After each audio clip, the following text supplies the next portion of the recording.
If you saw where I'm living right now, you'd probably think that I'm on some kind of dream retreat. People fly across the world for this. And I just want to leave. It's lush, green, stunning, full of spiritual events and kind people. And I am miserable. Deeply, unmistakably miserable. From the outside, this place looks like paradise. There's a stunning lake, mountains, sunsets, a cute little cabin. If you saw photos, you'd probably say, "Oh my, you're so lucky to be there." So why am I sitting here feeling small, cold, trapped, and honestly not like myself at all? I wanted to talk about this because we rarely talk about it. We're supposed to feel grateful when we're in somewhere, a place that's really beautiful.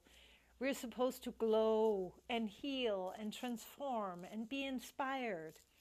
And when that doesn't happen, it can feel like something is wrong with you.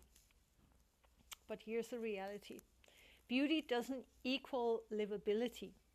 You don't live in the view. You live in the space between sunset and sunrise, in the temperature at 3 a.m., in whether you can sleep, in whether your body feels safe. And this cabin that we have rented is shabby and not shabby chic. The kitchen is poorly equipped, like it was equipped with leftovers from a thrift store sales. The shower is a lukewarm drizzle half the time. And we paid first world prices to be here, which makes the lack of basics harder to accept. The cabin is wooden, full of gaps, not insulated. At night, it drops to about 9 degrees Celsius inside. 9 degrees. That is cold. We sleep in socks and shirts on a lumpy mattress. And when you spend night after night like that, your body never fully relaxes. You wake up tired, achy, a little wired. Everything just feels a little bit harder. And no amount of, "but look at the beautiful lake," fixes that. Gratitude doesn't generate body heat. And beauty you can't live inside will slowly break your heart. I actually learned this lesson years ago in Denmark. I said to a partner once that I was almost always cold in Denmark. And he said, "That's just a mindset. It's in your head." And I said, "Well, great. I'll hit you in the head with a baseball bat and tell you the same." He didn't pursue the argument. Some physical experiences are not belief systems. They're signals. Cold is a signal. Pain is a signal. Exhaustion is a signal. They're not character flaws. And this matters because especially in spiritual or self-development spaces, there's a subtle pressure sometimes to transcend your body, to rise above discomfort, to choose a higher vibration, to be grateful enough that reality rearranges itself. But we're not just consciousness floating in space. We're consciousness in a nervous system, in hormones, in a body that needs warmth, sleep, safety, and basic functionality. If those needs aren't met, everything else gets louder. I also feel guilt because this place really is beautiful. And people save for years to come somewhere like this. And here I am thinking, I want to leave. And I know some people will probably say, "Then just leave." I wish it was that simple. We booked directly with the owner, paid up front. We're told we would love it here, that there was fast Starlink internet. It doesn't actually reach our cabin. And we were told there are no refunds. So leaving isn't a quick hotel checkout. It means losing a lot of money because we booked for 2 months and scrambling to find somewhere else in high season on short notice. Ooh, first world problems. Yes, but legit. And because we can committed to this, a part of me feels like I should just make it work, right? Which is where the guilt comes in. I'm ungrateful, I'm spoiled, I'm weak. But the truth is, you can appreciate beauty and still not thrive there.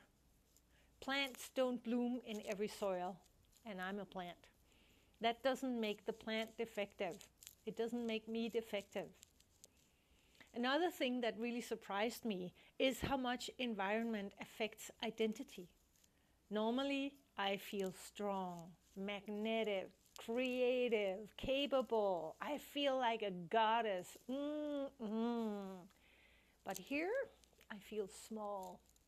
I feel withdrawn, constricted, claustrophobic, like my energy has nowhere to expand. And that's not just about the cabin.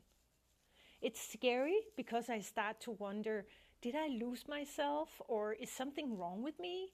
Have I lost my magic? And intellectually I know I haven't, but it just feels like that. Maybe nothing is wrong. Maybe the conditions just don't support that version of me. Fire doesn't burn brightly in a cold, damp room, and I am fire. Something else I didn't expect was how vulnerable this would make me. I've been strong for most of my life, independent, resilient. And here I found myself crying in my partner's arms, saying, I want to leave. And instead of fixing it or dismissing it, he just helped me. I love him. He's so amazing. That alone is healing. Sometimes the gift isn't insight. Sometimes the gift is being allowed to not be okay, you know? There's also a deeper, harder to name feeling underneath all of this for me in this place. And maybe that's the strangest part. I know myself really well now at 59, and I feel that I'm supposed to know something that I don't hear. It's like something is escaping me out of the corner of my eye. Uncertainty amplifies everything. A cold room becomes a prison. A quiet place becomes isolation. A simple inconvenience becomes proof that you've made a terrible mistake. And normally I say the universe has my back. I also want to say something that might be a little bit unpopular. Just be grateful can be a form of emotional bypassing. Gratitude is beautiful when it's genuine. But when it's used to override distress, it becomes silencing. You can be grateful for the lake and still need a warm bed. You can appreciate beauty and still be miserable in your daily life. Both can exist at the same time. If there is a lesson here, it might simply be clarity. Clarity about what I actually need to feel well.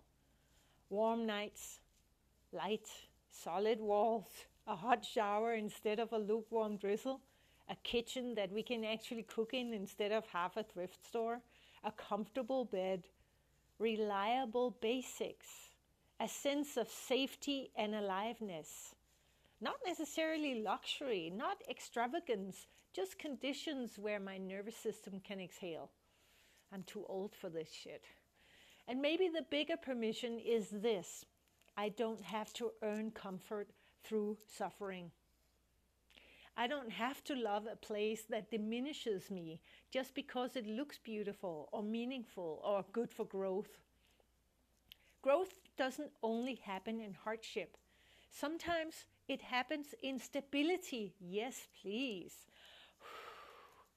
So if you're watching this from somewhere that looks perfect on paper but feels wrong in your body, you are not broken, and you are not ungrateful, and you are not failing at spirituality or positivity or manifestation. You're human, and your body is telling the truth. We're leaving soon for a few days in Antigua, and I'm honestly hoping that that feels warmer, brighter, and easier for me. Not because I need constant comfort, but because I want to remember what it feels like to be myself again. Sometimes you don't realize how much something outside you is affecting you until you step away from it. If this resonates with you, I'd love to hear your experience. Have you ever stayed somewhere that was objectively beautiful but didn't feel good to live in? And what did you do? Did you stay? Did you leave?